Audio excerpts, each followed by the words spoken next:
నేను చెబుతున్నాను అంటే చెప్పడానికై కొంత బుద్ధిని వినియోగించి కొంత శక్తిని ప్రయత్నపూర్వకంగా ఖర్చు పెట్టి మరీ చెబుతున్నాను.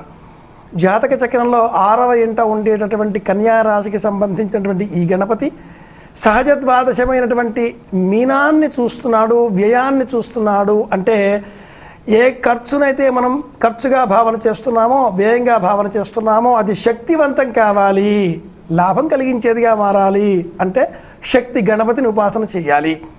శక్తికి ప్రతీకాత్మకంగా ఒక అమ్మాయిని స్వరూపంగా ఉంచారే కానీ ఈ మంత్రంలో గ్లౌం అనబడే ఆ బీజాక్షరంలో ఉండేటటువంటి లక్ష్మీ స్వరూపము శ్రీమన్నారాయణమూర్తి ఇల్లాలికి సంబంధించినటువంటి గరూపం ఆ స్వరూపం కాదు.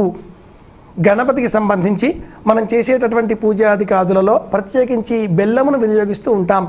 ఈ బెల్లము కుజనుకు సంబంధించినటువంటిది, కుజాధిపత్యంతో కూడుకున్నటువంటిది.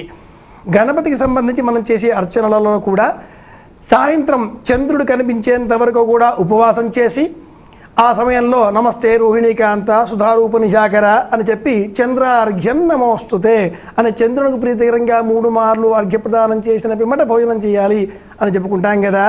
ఈ చంద్రుడు మనఃకారకుడు, కర్కాటక రాశికి అధిపతి. ప్రశాంతమైన మనస్సుతో దైవాన్ని మనం భజించినప్పుడు అన్ని రాశుల వారికి వారికి ఏ కోరికలు ఉంటాయో అవన్నీ కూడా నెరవేరుతాయి.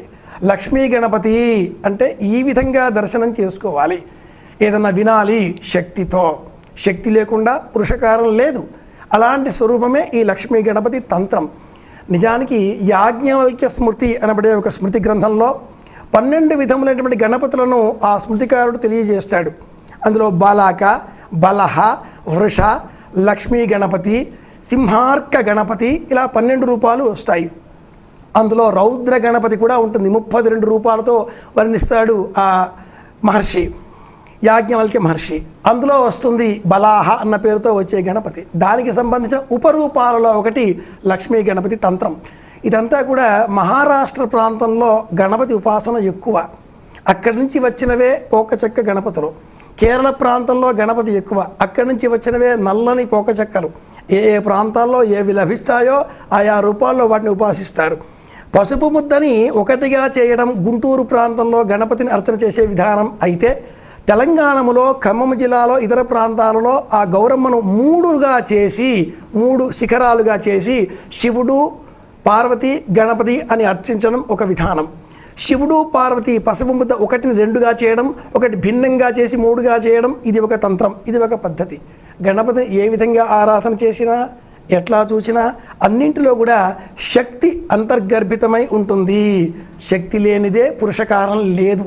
దానికి ప్రతీకాత్మకంగానే సాధకులు లక్ష్మీ గణపతి అనే తంత్ర విధానాన్ని మనకు అందించారు. చక్కగా వివరించారండి. ఐనవోలు అనంత